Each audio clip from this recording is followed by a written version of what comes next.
When somebody says you have cancer, I think the first thing that jumps into your mind is, what did I do wrong? You want to have something to point at, and then for somebody to say, well, science doesn't know what causes blood cancer. Like, well, whoa, and so you start to really think about, okay, well, it just doesn't happen. There's probably environmental causes. There's probably a lot of the foods I'm eating. And you start to really think about like the stuff you're putting into your body on a daily basis. And for me, that is when I really started to think about food more as, healing than sustenance or just, a way to make a living.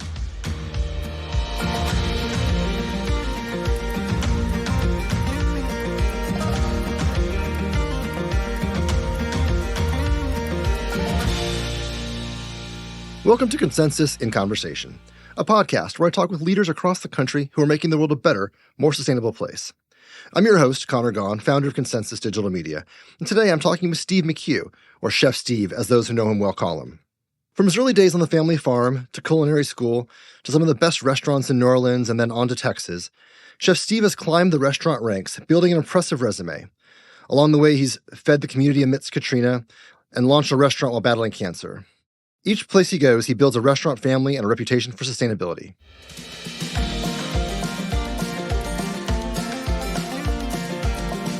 Thanks so much for being here, Chef. So let's start at the beginning. Tell us a little bit about your upbringing.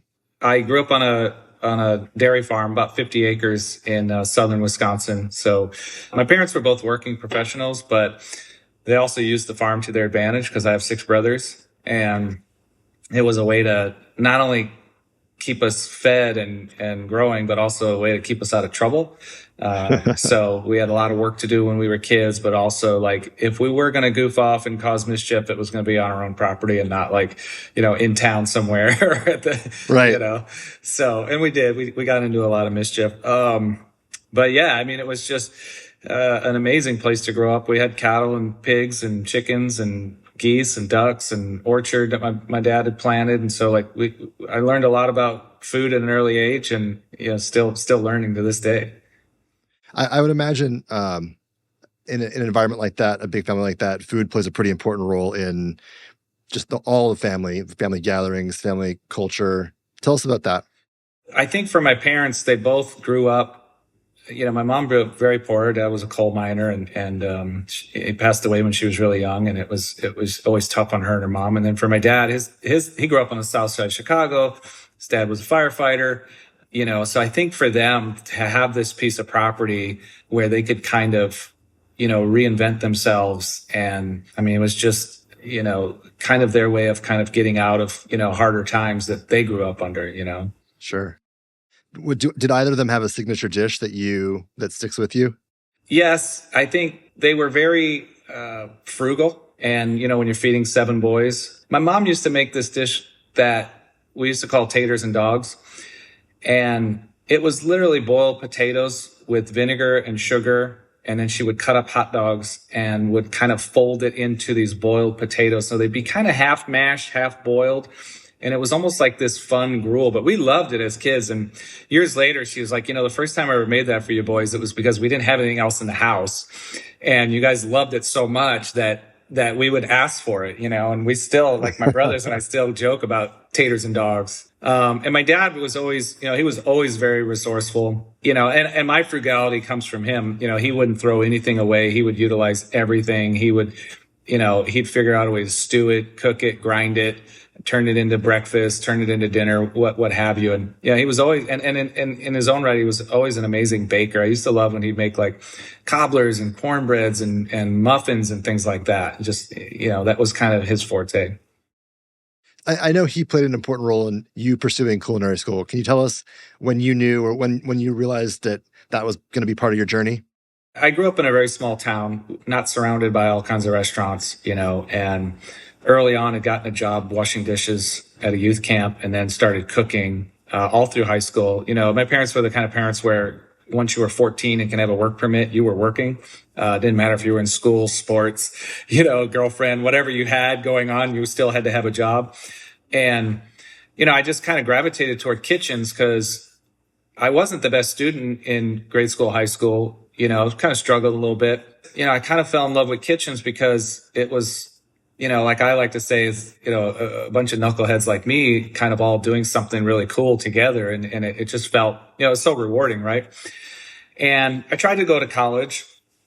I tried to study music in college and did a year of that, and just was not for me. It wasn't something I just excelled at. I enjoyed playing music. I enjoyed listening to music. I did not enjoy studying theory and history and all these things, right?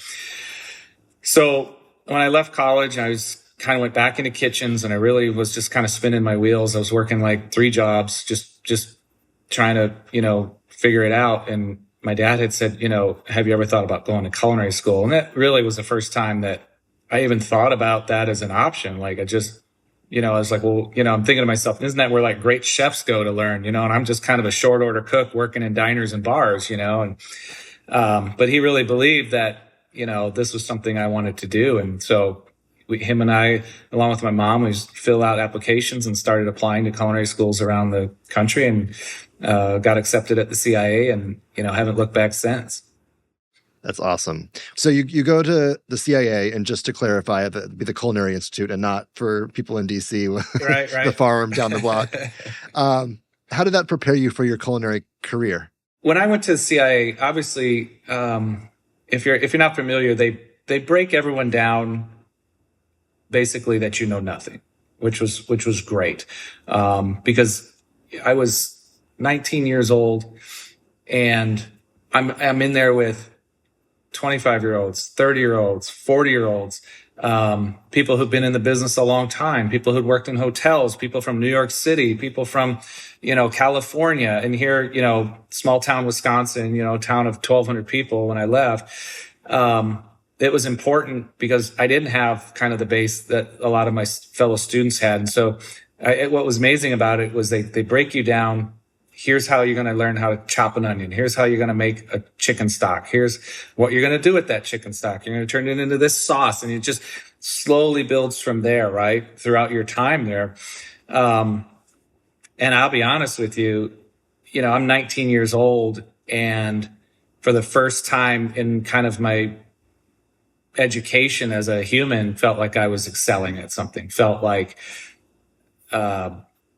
wow, I'm right there with my classmates. I'm right there. Maybe I don't understand this, but I understand this. And I'm going to learn it. And I just started eating it up. I was studying all the time, and loved going to class because I knew every day was going to be different. It's funny because I remember there's a class called AM Cookery, and it was all about breakfast. And I remember every day, my classmates asking me if I would work the egg station, because that's what I did before I went to culinary school. Like I made omelets and cooked eggs in diners, and I just remember like my teacher coming to me and saying, hey, the president of the university is having a meeting in his office tomorrow and wants somebody to do omelets for him and his guests. I need you to go. And it was just like, whoa, like even the simplest thing, like cooking eggs, you realize that, you're good at something and you can really build on that. And it was a great feeling. I really enjoyed it. So you finished school, and where'd you end up? I ended up in New Orleans. Halfway through culinary school, they send you on what they call an externship, kind of an internship, but outside, and you can go anywhere you want as long as it's an approved site. You can go anywhere in the world. And it was interesting to me because a lot of my friends are like, I'm going back to Jersey. I'm going back to Ohio. I'm going back to New York. I'm going back to, Connecticut, where I used to work. And I was like, I don't want to go back to Wisconsin. I was like, what am I going to learn? Right. And I had a good friend of mine there that, he said, why don't you check out New Orleans? I went to college there. It's a great city, and it's one of the truest American cuisines you're ever going to find. I was like, that sounds really cool. I started applying at places there, and I had never worked in a hotel before. So I was applying at a lot of hotels because I just wanted to kind of experience that. And I ended up working at the Hilton on Poydras, which is, at the time, it was like the largest hotel in the South. It was thousands of rooms. I don't remember how big. Huge kitchens. Just football field kitchens, kitchens on different levels, and buffets and banquets. And it was so cool. And I was fundamentally doing things like buffets and banquets and carving stations and all of these things. But at the same time, the ingredients in the food was so different.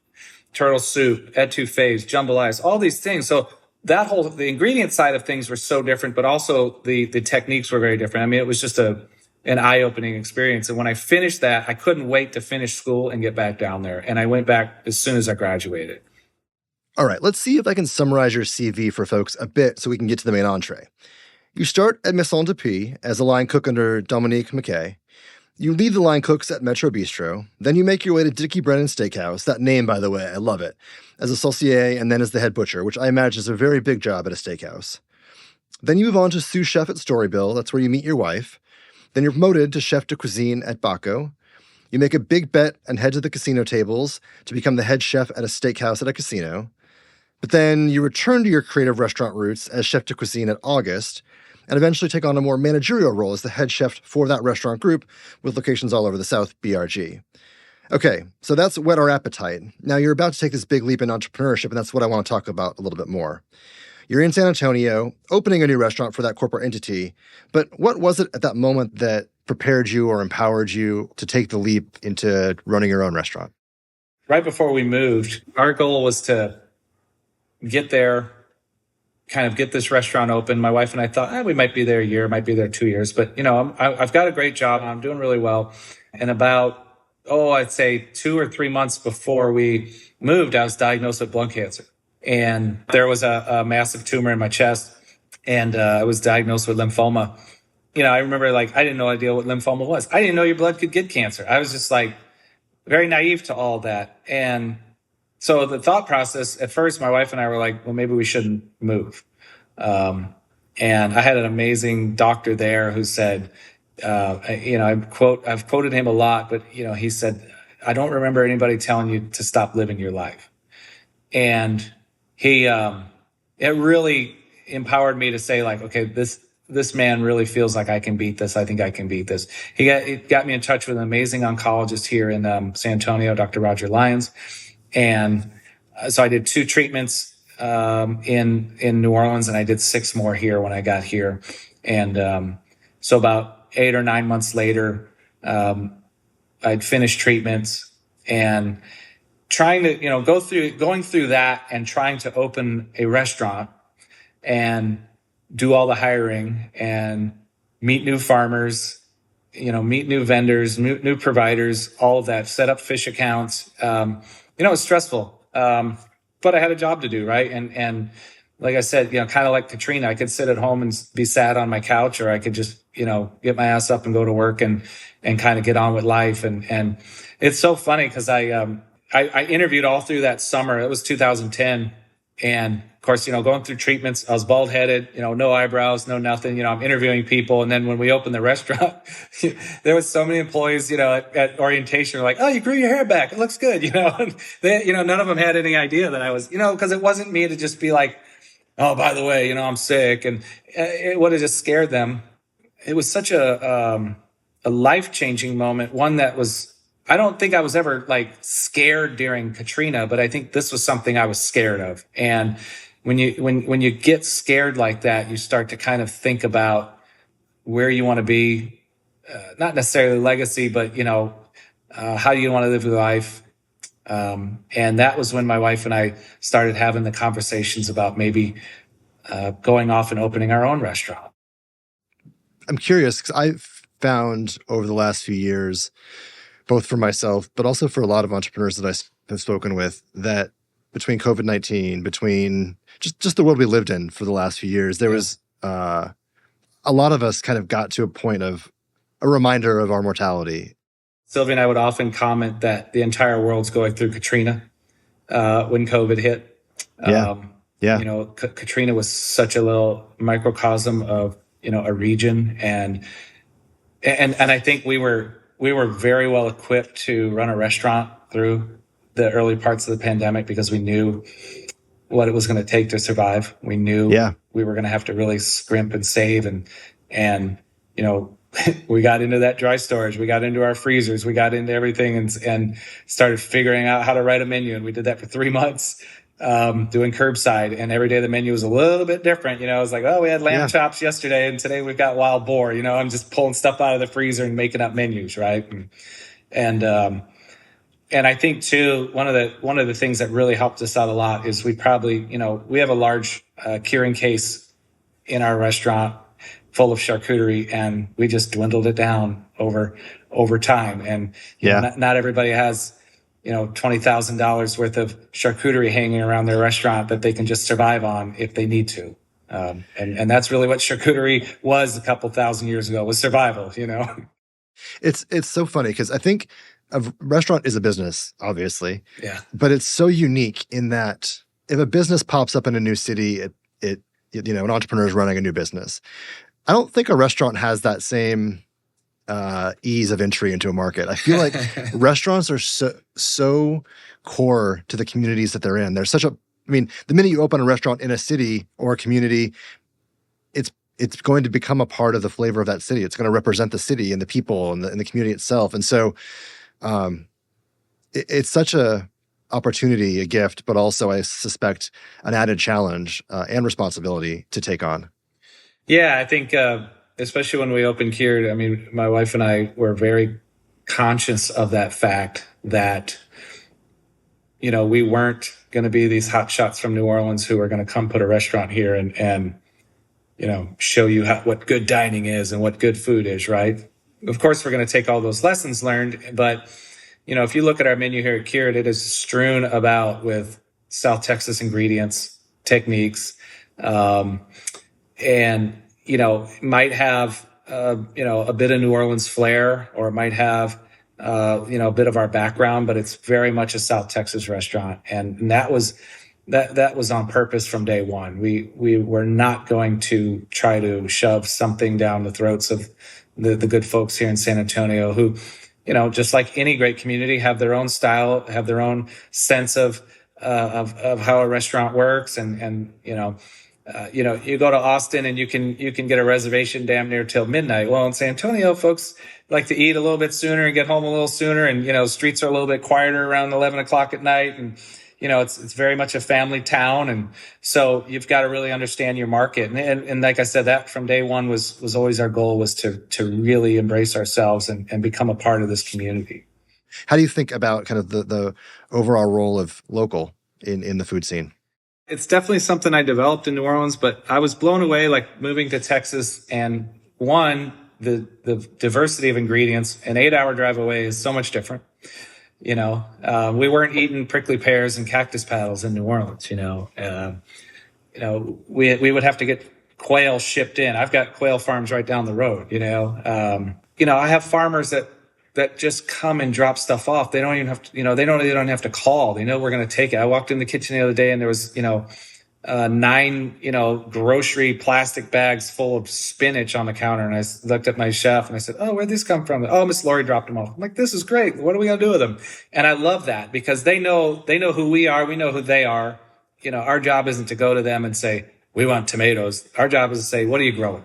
What are you feeling cool? What are you feeling fun about this year?" "Oh, I think I'm going to put some parsnips in or some ground cherries, or I'm going to do this or that." I said, "Great. Let's do it. We'll work with it." And that's also separates them from the 9 other produce vendors at a farmer's market, right? That are all selling eggplant, tomatoes, and bell peppers, So I think farmers have always known this is a two-way street. I think it's taken chefs a long time to figure that out. And I think it's a lot because we've always had this ability to pick up the phone and order whatever we want. And that, for me, has changed in the last, 15 years, 16 years. Well, I feel like it's making its way to consumers, right? Because that's the next layer, both in a restaurant, but also at home, that I think many began to conflate organic with fresh or local, and so it's an organic, whatever. And I know you've talked about this a lot. Like, who cares if it's organic if it was flown, multiple days through multiple continents to get to you? Like, what? Well, an organic, in the beginning was, a farmer's term, a rancher's term, right? And they kind of started the movement and adopted it. And it wasn't until the U.S. government got involved and said, "Okay, you can't say it's organic unless you have this seal of approval from this, organization." And then once you do that, then, everybody's involved, right? And it's true. It's like we talk about carbon footprint all the time. And it's like, if it's an organic strawberry from, California, and it's sitting here on my counter at my restaurant, I got to think to myself, well, how the hell did it get here? What was it packed in? Plastic container in wax corrugated box that probably sat on a diesel truck or even on a train in a refrigerated car, burning emissions and all of these things. And you're like, oh, wow, it's organic, it's really kind of crazy. And it doesn't taste good. I think you're right. Independent restaurants are trendsetters in this business. You don't see something pop up on, Applebee's menu that they invented. It's come from somewhere else. Give us a little more just in general on how do you look at the world and think about preservation and conservation for the next generation? I think a lot of that for me started when I got sick because you start to go down this rabbit hole of, well, let me back up. When somebody says you have cancer, I think the first thing that jumps into your mind is, what did I do wrong?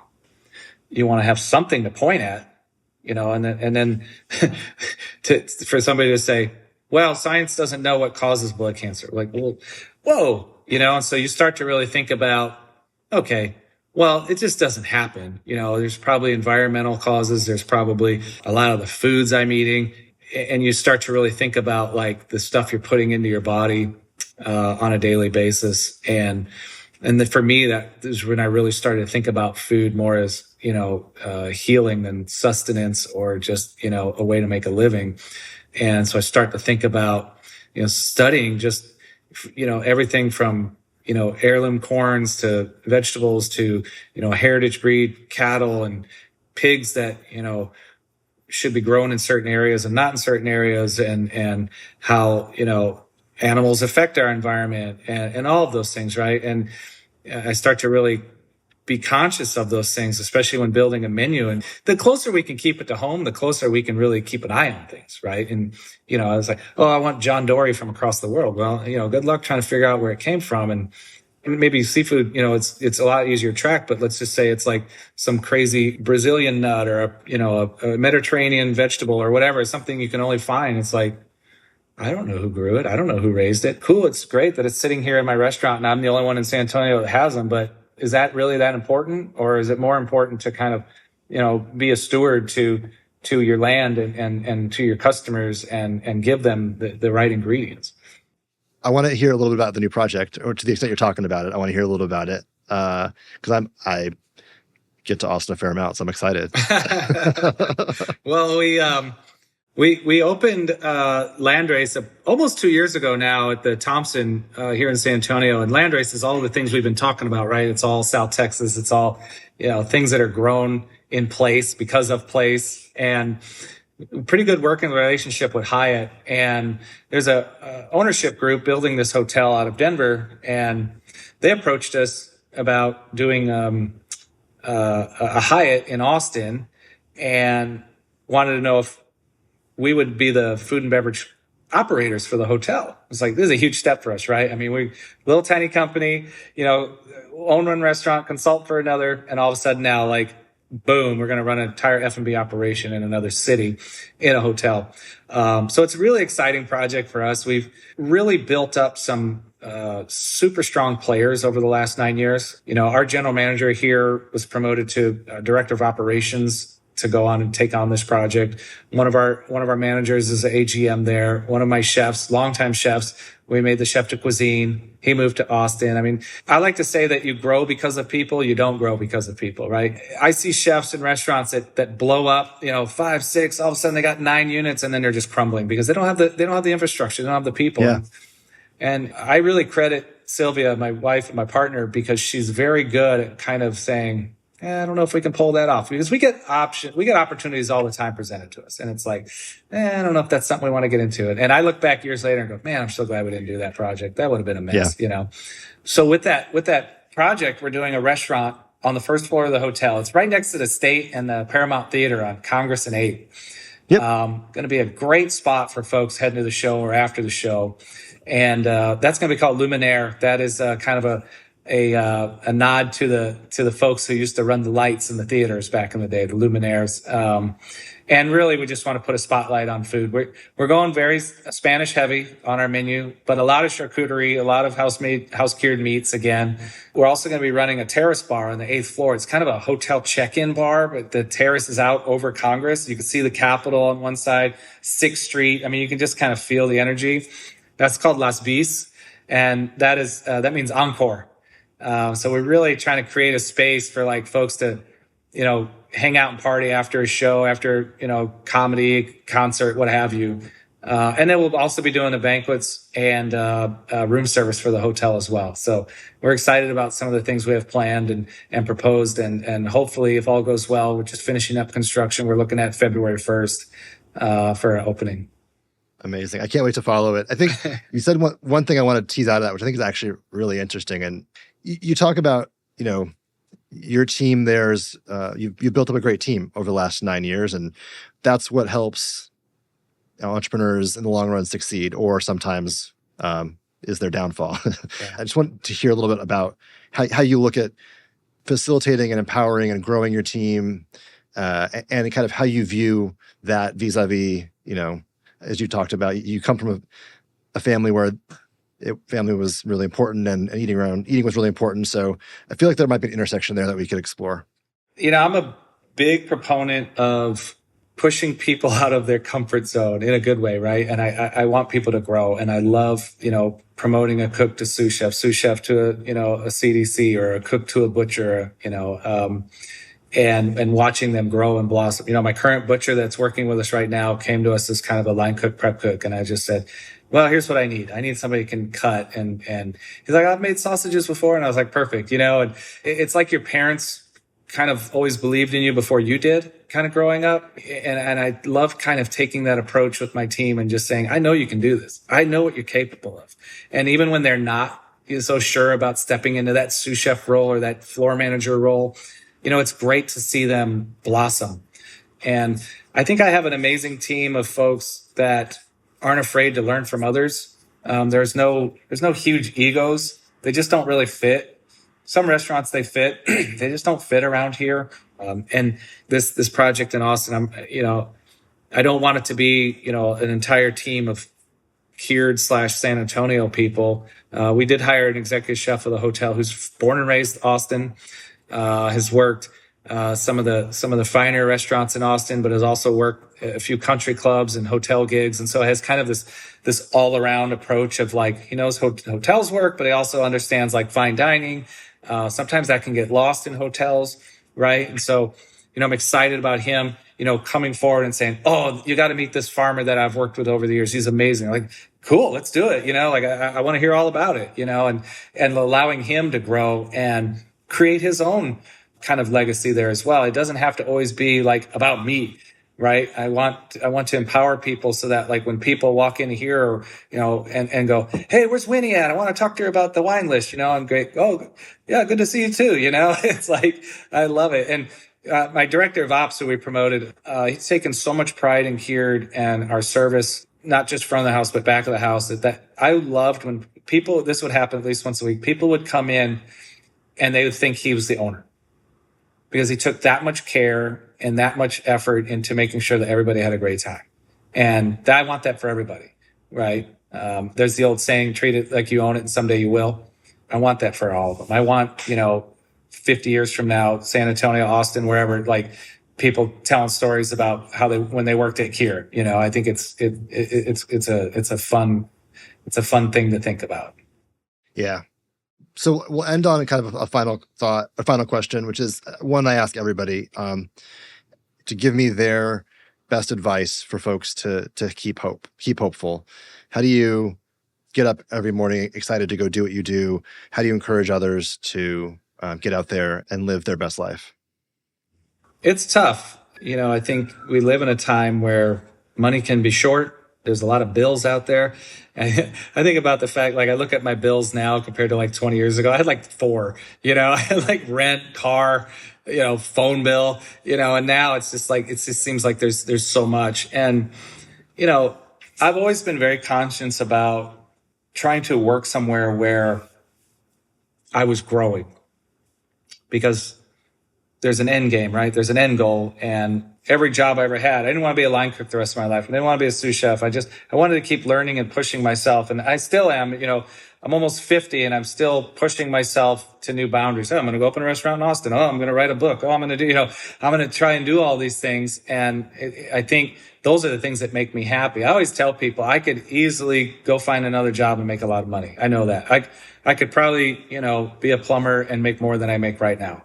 And I actually really like doing plumbing and electrical work on my house. It's like one of the things I love doing, right? But I don't think I want to do it every day. And that's nothing against plumbers. I think, you find something that makes you happy, you're going to excel and you're going to do well. And even if I don't have every opportunity for you, you come here, you're going to learn. You might learn how to, make charcuterie or whatever. You're going to take that to the next level and you're going to continue to grow. And my job isn't to make other people's lives harder. I have staff that struggles. I have staff that have housing issues. I have staff that they don't have their own cars. I have staff that might go to the food bank every now and then. And I do the best I can to take care of them. And so it's not my job to make their lives harder. I do enjoy pushing people, like I said, out of their comfort zones, but it's only because I know that they can do it. Everyone's had troubles, everyone's had difficult spots in their lives. And it's, like I said, my wife and I, we honestly, we always just say it's not our job to knock them down. It's our job to kind of help pick them up and give them a safe place to come and get away from their troubles for 8 hours. Awesome. Thank you so much again for doing this. It's really been a lot of fun. We're just so grateful that you took the time. So thank you so much. Thank y'all. I appreciate it so much.